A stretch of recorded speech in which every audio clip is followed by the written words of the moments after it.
대한민국 최고 축구 예능 채널 리스타TV 형철이와 함께하는 RBHM 레코드 브레이커 히스토리 메이커입니다. 네. 자, 오늘 기록은 그거죠?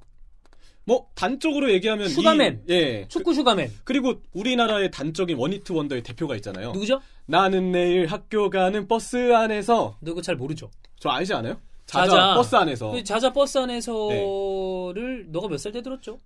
저는 근데 이 노래가 워낙 유명해서 그렇죠. 학교에서도 많이 들었고 요즘도 많이 들어요. 요즘 진짜. 많이 나오죠. 네. 네. 나는 매일 학교 가는 버스 안에서 훨씬 긁어야 됩니다. 이거 목을. 네. 제가 지금 목이 안 좋아서 안 했는데 저는 네. 여성 보컬 할래요. 아니야 난 괜찮아. 여성 보컬을 그런 톤으로 하면 아니야 난 괜찮아. 너무 부담 갖지 마. 이렇게 해야지. 그렇습니다. 어쨌든 나중에 원히트 원더 슈가맨. 맞아요. 네. 축구에도 이런 슈가맨이 있습니다. 맞습니다. 바로 한 시즌 빵 한 다음에 그 다음에 소리 소문 없이 조금 이렇게 가라앉는 그런 케이스들이 많이 있죠. 그렇죠. 아마 많은 분들이 연상하는 선수가 있을 것 같은데 이 콘텐츠는 사실 제가 미추를 생각해서 구상한 콘텐츠예요. 예. 스완지에서 뛰었던 미겔 미추. 그럼 바로 들어가죠. 그렇죠. 미추부터 가겠습니다. 일단 미겔 미추 우리 기성용 선수의 맞아요. 이 세레모니 첫 시즌 동료기도 했었죠. 스완지 시티에서 이 미겔 미추 선수를 많은 분들이 기억하는 이유는 단적으로 아르센 벵거의 칭찬 때문일 거라고 생각해요. 벵거 감독이 한때 미추에 대해서 전성기 때 베르캄프 보는 것 같다라는 극찬을 했습니다. 이거는 진짜 극찬이에요. 네. 베르캄프를 보는 것 같다는 거는. 그리고 그때 플레이를 보면 감히 베르캄프 이야기라는 게 쉽진 않지만 왜 벵거가 이런 칭찬을 했는지도 얼추 느낌이 있죠. 네, 그래서 일단 먼저 미추를 왜 스완지가 영입했는지부터 살펴보면 스완지 시티가 길필 시그루드손을 원래 보유하고 있다가 맞아요. 시그루드손이 떠난 뒤로 4-2-3-1 전술의 처진 10번 위치 이 위치에서 뛸 선수가 필요했어요. 근데 미추는 엄연히 말하면 공격수긴 하지만 뛰는 스타일 자체가 완전한 공격수라기보다 9.5. 네, 9.5 아래로 내려오고 터치 잘하고 공격을 잘 풀어주는 연계 능력을 가졌으니까 공격수와 이 아까 얘기했던 공격형 미드필드를 모두 겸비할 수 있는 선수가 딱 미추인 거예요. 그리고 신체 조건 좋아. 그렇죠. 피지컬이 괜찮으니까. 그래서 이 스완지 시티가 바로 미추를 과감하게 영입을 했고 이게 첫 시즌 만에 대박이 터져서 리그 35경기 18골. 굉장히 준수하죠. 네, 정말 좋았죠. 중요 경기 골도 많이 넣었고. 아주 준수하죠. 아마 그 당시 프리미어리그 보신 분들은 이 박지성 선수의 QPR이 아주 속이 터지는 모습을 보이는 동안 기성용 선수의 스완지는 미추가 항상 이 세레모니를 했던. 맞아요. 그 기억을 아마 많이 연상을 하실 것 같아요. 자, 미추가 꽤 괜찮았는데 이렇게 반짝한 다음에 그래서 뭐 빅클럽이랑 링크도 많이 났었고. 네. 근데 그 이후에 와와와와와 약간 이런 느낌 됐어요. 맞아요. 실제로 이제 다음 시즌인 2013-14 시즌부터 부상이 일단 너무 많았고요. 스완지에는 윌프리드 보니가 영입이 됩니다.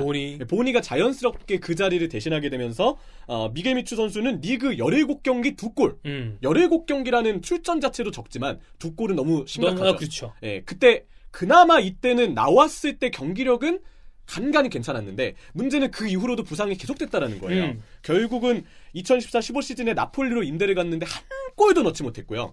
그 뒤에는 스완지하고 계약을 해지하고 계속해서 무릎의 고질적인 부상, 발목 부상, 근육 부상, 심지어 골마경까지 오다 보니까 나중에는 사부리그 팀, 스페인 사부리그로 가서 형인 에르난 페레스가 있는 곳에서 같이 몸 회복을 위해 집중하는 시간도 가졌다고 해요. 고질적인 무릎 부상으로 고생하다가 결국은 은퇴를 했던 원히트 원더는 사실 제가 미추 때문에 생각을 했는데 딱 이 미추를 위한 콘텐츠고 가장 먼저 다뤄야 할 선수라고 생각이 들어요. 좋습니다. 네. 그 다음에 선수도 나름 대한민국에서 임팩트가 있는 긍정적으로든 부정적으로든 그렇죠. 바로 마케다입니다. 맞습니다. 일단 마케다의 원히트 원더 이 원히트는요.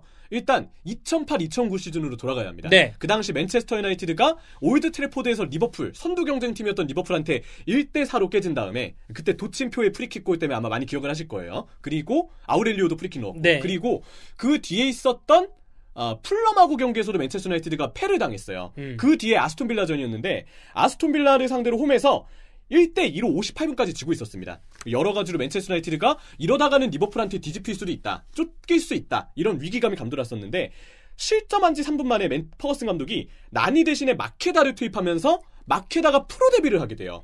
사실 대단한 술수죠. 그렇죠. 굉장히 중요하고 어려운 순간에. 그때 당시에 퍼거슨 감독이 웰백 같은 17살의 굉장히 어린 자원도 승부수를 던지기 위해서 간간히 중용을 했었는데 마케다가 이 빌라전에서 무려 프로 데뷔전을 치르게 됩니다. 그리고 후반 80분에 호날두가 아주 기가 막힌 원더골을 터뜨리고요. 90 플러스 3분, 추가 시간 3분. 그때 버저비터를. 네, 긱스의 패스를 받아서 마케다가 터치를 뒤로 빼놓는 기발한 터치로 상대 수비를 속이고 몸을 돌리면서 감아찼는데 맞아요. 이게 제대로 감기면서 들어갔습니다. 그래서 맨체스터 유나이티드가 난리가 났죠 이때. 3대2 역전승. 네. 네, 그 뒤로 기세를 이어가서 08-09 시즌 프리미어리그 우승을 차지하는 엄청난 업적을 쌓게 됐죠. 그러니까 마케다가 야 이거 또 하나 대화가 나왔나 보다 네. 라고 생각을 했는데 그게 끝이었습니다. 그렇죠. 실제로는 그 시즌에 그 뒤에 썬더랜드전도 결승골 그때도 골 하나 넣었었어요. 넣어요. 그것도 되게 결승골이어서 귀한 골이었는데 근데 그 뒷시즌부터가 문제입니다. 일단 우리나라에 와서 먼저 인종차별을 하죠. 그것도 문제 있었고. 그거는 엄청난 문제고 그 뒤에 있었던 일들을 보면 0910 시즌에 리그골이 한 골에 그칩니다. 이 한 골이 첼시를 상대로 넣었던 만회골인데 그마저도 핸드볼 50 논란이 있었던 골이었던 걸로 기억에 나고 결국 팀의 패배를 막지는 못했어요. 결국 그때는 첼시가 리그 우승을 했고요. 그리고 마케다는 2010-11 시즌에 퍼거슨의 만류에도 불구하고 본인의 고국인 이탈리아로 떠나서 삼프도리아의 임대를 가서 실패해버립니다. 훗날에 마케다가 무슨 얘기를 하냐면 이때 퍼거슨 감독의 이야기를 따라서 퍼거슨과 맨유가 자신을 잘 관찰할 수 있는 잉글랜드 내로 팀을 옮겼어야 했다. 근데 고집해가지고 괜히 이탈리아로 갔다가 퍼거슨과 맨유 모든 팬들의 시선에서 벗어나버리고 만 거죠. 그러면 그때부터는 진짜 완전 멀어지게 될 수도 있는 거니까. 네, 그 뒤에 QPR에서 뛰었고 슈투트가르트, 돈캐스터, 심지어 버밍엄 시티. 버밍엄에서는 조금 잘했는데 그리고 마케다는 맨유에서는 자리를 못 잡은 채 계속해서 하브리그를 전전하는 신세가 됐고요. 최근에 그리스리그 파나시나이코스에서 뛰고 있는데 그나마 두 자릿수 득점을 하면서 맹활약 중입니다. 잘하네. 하지만 어쨌든 맨유에서 받았던 기대에 비하면 이 선수는 원히트 원더의 대표격 중 한 명이다. 그렇습니다. 이게 뭐 살다 보면 본인의 주관대로 밀고 나가는 게 맞을 때도 있는데 어떨 때는 또 그게 굉장히 뒤돌아봤을 때 큰 실수인 경우들도 있죠. 그렇죠. 그리고 어쨌든 얘기해준 사람이 퍼거슨인데 그 정도의 노련함을 가진 분이시면 일단은 좀 그러니까 본인의 경험이 크지 않았다고 생각했을 땐 듣는 것도 방법이거든요. 제가 보기에는 그분 정도면 인생을 맡겨도 된다고 생각을 해요. 네, 물론 실패하면은 뭐 정말 어떤 탓을 하기가 참 애매해지긴 하지만 그리고 마케다는 참 안 풀린 케이스가 됐죠. 흘랩도. 흘랩. 바르셀로나 가지 말았어야지. 맞아요. 아스날 남았어야 되는데. 그렇습니다. 자, 그 다음에 이 선수는 제가 봤던 선수입니다. 저는 사실 보지는 못했는데 어떤 인상이 좀 남아 계신가요? 왜냐하면 이때 지속적으로 2000년대 초반에 프리미어리그를 어떻게 막 구해서 보면 이 선수의 골 장면들이 나왔어요. 근데 그 이후에 잘 안 됐어요. 그러니까 이유를 득점왕을 했던 시즌에 라이브를 보지 못했는데 계속 이 선수의 골 장면들이 나오는 거야. 근데 그냥 없는 선수야. 그 영상이 업데이트가 안 된 거네요. 그렇죠. 바로 케빈 필립스입니다. 맞습니다. 케빈 필립스가 왜 그렇게 됐냐면은 일단 1999-2000 시즌입니다. 썬덜랜드가 프리미어리그로 승격을 했을 때 리그 30골 득점왕을 차지했어요. 근데 이후 시즌에 리그 14골, 11골, 6골이 그칩니다. 14골까지만 하더라도 굉장히 좋은 건데 그 위에 이제 줄어드는 거죠. 그렇죠. 결국은 이 케빈 필립스 선수는 나중에 챔피언십에서 대부분의 선수 생활을 가져가게 되는데 일단 그 당시 썬더랜드에서는 니얼킨 193cm 니얼킨과 투톱으로서 호흡이 굉장히 좋았어요. 니얼킨은 좋은 선수였죠. 썬더랜드 역사상 최고의 투톱이다라는 얘기까지도 나오고 있고 케빈 필립스가 근데 그 이후에는 득점이 워낙 떨어지다 보니까 프리미어리그나 일부 리그에서 이 정도의 두각을 낸 시즌은 없었다. 우리가 아마 케빈 필립스가 이 활약을 조금만 더 이어갔다고 한다면 티에리 앙리 혹은 뭐 엄청난 득점왕을 차지했던 그동안의 선수들이 있잖아요. 이 30골이라는 스탯이 굉장히 높은 거예요. 그 중에서도 되게 돋보이거든요. 그럼요. 3 들어가는 경우가 잘 없었어. 그렇죠. 그런 점을 봤을 때는 어쩌면 우리가 프리미어리그 역사에서 빼놓을 수 없는 공격수가 될 수도 있었지만 사실 저는 이거 찾기 전까지만 해도 그렇게 잘 알던 선수가 아니었는데 아마 이 원히트 원더 때문에 많이 존재감이 깎인 선수라고 저는 생각을 해요. 대표적인 원히트 원더입니다. 그렇죠. 근데 썬더랜드 자체로만 놓고 봤을 때는 승격을 이끌던 당시 시즌에도 23골 넣었고 그 전 시즌에 35골. 이게 2차 세계대전 이래 썬더랜드에서 가장 많은 골을 넣은 선수라고 그러더라고요. 여러 가지로 이 케빈 필립스라는 선수는 어쨌든 원히트 원더지만 적어도 썬더랜드 내에서는 레전드이기는 하다. 그러니까 EPL 기준에서는 원히트 원더인데 팀으로 봤을 때 그런 선수들이 또 제법 있으니까. 그렇죠. 근데 필립스는 원히트 원더가 맞는 것 같습니다. 저는 그 다음에 이 선수를 보고 싶네요. 그라피테. 그라피테는 사실 일단 먼저 분데스리가 활약부터 얘기를 드릴게요. 분데스리가 첫 시즌 2007-2008 시즌 리그 24경기 11골로 무난하게 적응을 합니다. 그 뒷시즌 마가트 감독 아래에서 볼프스부르크가 전성기를 다다랐을 때 팀의 첫 분데스리가 우승을 이끌었고요. 이때 이제 보스니아 폭격기 제코와 함께 그렇죠. 투톱을 이루면서 시즌 리그 28골을 넣었어요. 이거 엄청 많이 넣었어 이때. 그렇죠. 하지만 그 다음 시즌 11골, 그 다음 시즌은 9골, 결국 말년에는 아랍에미리트와 브라질에서 계속해서 선수 생활을 이어가고 있죠. 근데 이제 그라피테라고 하면 이제 분데스리가 팬들. 그러나 K리그 팬들은 이 선수 그라피테가 누구야? 근데 바티스타. 그럼 이렇게 하는 분들이 있죠. 그렇죠. 그리고 이 그라피테 선수가 0809 시즌에 잘하는 동안 조광래 감독이 제가 기억하기로는 인터뷰를 많이 했어요. 아, 그러셨나요? 네, 바티스타 내가 키웠다. 네, 안양 에이즈 시절에 뭐 일각에서는 윙백으로도 썼다 했는데 이게 제가 보기엔 맞는 정보가 아닌 것 같거든요. 네네네. 공격수로 뛰는 게 지표상은 맞은 것 같고 그 당시 조광래 감독이 안양 에이즈 스타스에서 그라피테를 그래도 몇 경기 뛰게는 했습니다. 근데 결국 그라피테가 그 당시 바티스타라는 등록명을 갖고서 거의 10경기도 못 뛰고 떠났다고 해요. 적응을 좀 못했는데 이 뒤에 이제 그라피테 선수가 분데스리가에서 잘하니까 간간히 조광래 감독이 이 선수 잘 될 줄 알았다. 내가 키웠다. 라는 듯이 아주 재미있게 인터뷰를 했던 게 좀 기억에 나요. 그렇습니다. 그라피테는 뭐 하여튼 그 시즌이 워낙에 반짝이던 시즌이었으니까 이때 볼프스부르크가 또 좋기도 했고. 그렇죠. 그렇습니다. 자, 그 다음 또 이어지는 공격수 하나 보겠습니다. 네. 미남 공격수의 대표죠. 네. 로케 산타크루즈. 팬이 참 많았죠. 저는 이 선수가 대단하다고 생각하는 거는 제가 얼마 전에 다른 것 때문에 이 선수를 찾아볼 일이 있었는데 아직도 현역이더라고. 나는 어떤 그 본인의 커리어를 길게 오랫동안 가져가는 사람들이 최근에 들어서 되게 존경스럽다라는 생각이 많이 드는 게 이 일을 똑같은 걸 오래 하는 게 생각보다 쉽지 않더라고. 그렇죠. 찾아봤더니 아직도 파라과이 무대 현역이에요. 뛰고 있더라고요. 대단한 사람이야. 이 산타크루즈는 2000년대 초반에 미넨에서 사실 기대를 많이 받았는데 늘 주전이 아니었고 늘 스탯도 아쉬웠습니다. 두 자릿수 득점을 한 번도 기록을 못했거든요. 되게 애매하다라고 평가를 할 수 있고 그래서 프리미어리그에 봤을 때는 상위권 팀이라기보다는 다소 처져 있는 블랙번에 입단을 했어요.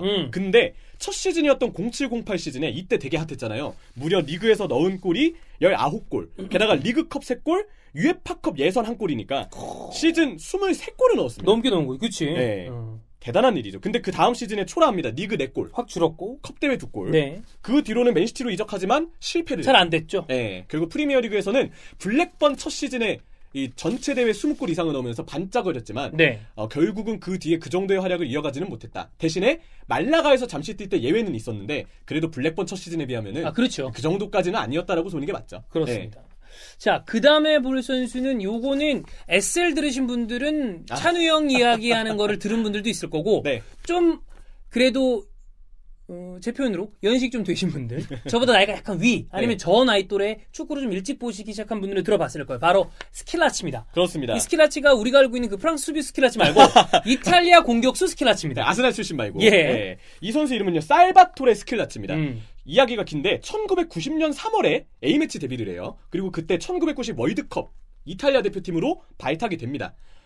대회 첫 경기인 오스트리아전에 교체 출전해서 1대0으로 승리를 이끄는 결승골을 넣었고요. 세 번째 경기인 체코슬로바키아전에서도 선발로 나와서 2대0 승리에 견인하는 한 골을 넣었어요. 그 뒤에 토너먼트에서는 노베르토 바조와 함께 선발 공격 듀오를 이끌면서 이제는 선발에 확실한 도약을 하게 되는데 16강 우루과이전, 8강 아일랜드전에 모두 선제골을 넣었습니다. 그리고 아르헨티나와 준결승에서는 골을 기록했지만 결국 승부차기 끝에 패배를 당했는데 3, 4위전 잉글랜드를 상대로도 또 골을 넣었어요. 2대2 승리에 견인을 하면서 대회 6골, 월드컵 골든부츠를 수상합니다. 딱 보면 이건 뭐 최고의 스트라이커. 그렇죠. 무조건. 바조하고 호흡 맞추는데 그럼요. 엄청나다. 근데 참 재밌는 부분이 하나 더 얘기 드릴게요. 토너먼트 최고의 선수라고 해서 골든볼 어워즈까지 수상을 했어요. 누구나 이 정도면은 이 한 시대를 풍미한 공격수 정도 되지 않냐. 월드컵 활약이니까. 지금의 이 정도 월드컵에서 활약한다. 그럼 보통 천억으로 막 어디 이적하고 막 이런 느낌이 되는 거죠. 여러 가지 얘기들이 있죠. 근데 이후 대표팀에서 역대급 부진에 빠지기 시작합니다. 결국 월드컵 이후 1년 동안 A매치골 한 골만 추가했고요. 그 1년이었던 1991년을 끝으로 대표팀에 발탁된 기록이 없습니다. 결국 이 월드컵 딱 원히트 원더의 사례를 남긴 전형적인 케이스죠. 진짜 참 묘한 케이스예요. 어떻게 이럴 수가 있나 싶을 정도로 월드컵의 모든 뭐 좀 미안한 표현이긴 하지만 본인의 어떤 여러 가지 그 운대를 이 월드컵에 다 써버린 것 같은 그런 느낌인 거죠. 흔히 이야기하는 천운이 쓰인 약간 그런 느낌인 것 같아요. 그러니까 자 살바토레 스킬라치 그 이후에 이제 또 마리오 스타니치라는 선수도 있었고, 그 다음에 마르코 네그리라는 선수도 있고, 이탈리아 공격수고요. 그 다음에 이 선수는 기억이 나네요. 이름을 들어보면 그 살렌코. 러시아, 러시아의 선수도 기억이 나는데 우리가 이런 선수들 말고 오늘의 어떤 이 코너의 대미를 장식할 선수는 형철이가 좋아하는 앤디 캐롤입니다. 아주 좋아합니다. 그리고 주원이 형 진짜로 좋아해. 진짜요? 그러니까 주원이 형이 이렇게 정통적인 키가 큰 타겟터형의 9번을 되게 좋아해요. 아, 그럴 수 있어요. 네. 취향 자체가 농볼에 좀 치우쳐져 계시면. 형도 보면 그런 거 생각하면 또 포그바는 좀 완전 다른 건데 형이 풀백은 네. 직선적으로 해서 막 크로스 올리고 스트라이커들은 딱 등져주고 막 빵빵 슛 때리고 타겟맨 되고 그런 스타일을 좋아하거든. 아직도 아마 주원이 형이 그 뉴캐슬에서 앤디 캐롤 몸 풀고 있으면 기대를 하시는 전형적인 캐릭터이신 것 같아요. 그래요. 딱 그러죠. 캐롤 나온다. 이번 시즌 골 없는데. 캐롤 좋아해. 네. 그러니까 캐롤이 딱 보기에도 기대를 받았던 시절도 사실 있었잖아요. 엄청난 기대를 받았죠. 일단 뉴캐슬의 팬들이 모두가 사랑했던 유망주였고. 그럼요. 앤디 캐롤이 그 당시에 뉴캐슬에서 활약한 바를 보면 0809 시즌에 일단 먼저 조금씩 간간히 출전을 하면서 두각을 좀 내기 시작했어요. 그 뒤에 2010년 뉴캐슬이 한때 챔피언십으로 한 시즌 강등을 당했었는데 참외 유니폼, 원정 유니폼 기억하실 거예요. 네. 그때 그 유니폼을 입고도 맹활약을 하면서 챔피언십 39경기 17골. 뉴캐슬 승격에 크게 기여합니다. 그렇죠. 무엇보다 그 다음 시즌이 핫했는데 2010-11 시즌 프리미어리그 승격 후 19경기 11골. 굉장히 좋은 기록이죠. 전반기예요. 네. 엄청난 활약입니다. 굉장히 좋은 기록이죠. 사실 이쯤 되면은 리버풀에 앤디 캐롤과 링크 났다고 했을 때 야 데려올만 하다. 충분히 그럴만하죠. 그렇죠. 이때 왜냐하면 진짜 핫했던 공격수였어. 토레스만 안 떠났습니다. 하는 아쉬움은 있는데 토레스가 떠나게 되면서 결국 리버풀이 급하게 데려오게 되는 이른바 오버페이를 하게 되는 패닉바이를 하게 되는 선수가 된 거죠. 이 앤디 캐롤이 됐죠. 앤디 캐롤을 600억 가량의 금액으로 영입을 했는데 그러니까 이거는 그때 당시 600억이라는 금액은 캐롤 입장에서 전지적 캐롤 입장에서 생각을 해보면 부담스러웠을 거는 같아. 내가 캐롤이라면 너무 잘해야 되는데 라는 생각을 했을 수도 있을 것 같아요. 그렇죠. 사실 당장 앤디 캐롤 정도의 나이대나 그 활약을 봤을 때 게다가 리버풀이라는 팀의 주목도도 있고 그렇지. 무엇보다 리버풀이 그 당시에 너무 전반기 부진했어가지고 케니 달글리시 안에서 이제 새롭게 살아나야 한다. 이 에너지가 굉장히 많았고 또 달글리시가 뻥축을 좋아하니까 그렇지. 자기 입장에서는 된다 이 느낌을 가지고 갔을 거예요. 하지만 후반기 성적은 달랑 2골에 그쳤죠. 너무 안 좋았죠. 저는 그 2골이 라이브로 봤던 기억이 있는데 그래요? 맨시티전에 몰아서 넣었던 골이었어요. 특히 아마 2번째 골이었던 걸로 기억을 하거든요. 정확히 몇 번째 골인지는 잘 모르겠지만 왼발로 넣었던 본인 그 앞에 딱 떨어진 볼을 약간 튀어있을 때 왼발 발등으로 정확하게 차서 슛바운드 발리 때렸구나. 구석으로 그냥 딱 나 왜 약간 기억나는 것 같다. 그때 저는 그 골을 보고 됐다. 이제 앤디 캐롤 터진다. 토레스도 이러한 타이밍으로 쭉 가지 않았느냐. 등번호 봐라 9번이다. 된다. 이 느낌을 엄청 많이 가지고 있었는데 그리고 거기가 끝이었죠. 생각해보면 이때 4왕 맞죠? 네. 찰리 아담이랑. 맞아요. 찰리 아담, 앤디 캐롤. 핸더슨도 사실 그 뒷시즌에 와서. 핸더슨도 그때는 4왕이었어. 2011-12 시즌에. 솔직히 말해서 핸더슨이 지금처럼 잘하게 될 줄 저는 몰랐습니다. 그때 달글리시가 측면 자원으로 거의 분리를 했으니까. 핸더슨 엄청 많이 먹었단 말이야. 맞아요. 근데 지금 핸더슨 최고의 미드필더인데. 그리고 2011-12 시즌 얘기가 나와서 말인데 정식적으로 이제 리버풀에서는 2번째 시즌이고 본인이 이제 B시즌부터 출발한 건 처음이잖아요. 그때 캐롤이 리그에서 활약은 진짜 죽을 썼습니다. 리그 35경기 4골. 너무 안 좋았네. 너무 안 좋았죠. 하지만 FA컵이 유일했어요. FA컵 6경기에서 4골을 넣어서 많이 넣네. 제가 기억하는 그나마 리버풀이 첼시 상대로 그때 준우승했을 때 그나마 견인했던 활약을 FA컵에서는 남겼다. 근데 누가 거기에 성이 찹니까? 안 차죠. 600억짜리인데. 생각해보면 물론 망하기는 매한가지였지만 세리아를 완전히 씹어먹고 온 셰프첸코도 600억 정도였단 말이에요. 맞아요. 첼시 왔을 때. 그렇죠. 물론 그때 이제 신체적인 능력이 다 떨어지고 와서 그리고 메딕첸코가 돼서 엄청난 활약을 하긴 했지만. 근데 그 이후에 사실 웨스트햄 뉴캐슬 때까지 지금도 전혀 본인의 어떤 받았던 기대에 비하면 좋은 활약을 못 보여주고 있죠. 일단 시즌 2자릿수 득점 시즌이 이제 전혀 없고요. 무엇보다 이번 시즌 뉴캐슬에서 골이 없습니다. 이것만 보더라도 정말 캐롤은 부상도 많아졌고 여러 가지로 그때 뉴캐슬 시절에 보여준 폼은 다시는 이어가지 못하고 있다. 그렇습니다. 이 역시도 원히트 원더의 대표격 사례가 되겠죠. 어떻게 보면 그 원히트를 한다는 것 자체도 쉬운 일은 아닙니다만 생각해보면 그 높은 자리나 좋은 시절을 오랫동안 쭉 이어간다는 것도 더 어려운 일이죠. 그렇죠. 누구나 최고점을 찍는 거는 다 할 수 있다고 보는데 유지가 진짜 쉽지 않은 것 같아요. 정말 쉽지 않죠. 그렇습니다. 대한민국 최고 축구 예능 채널 이스타TV도 유지하기 위해서 부단히 노력하겠습니다. 광고 넘기지 마세요.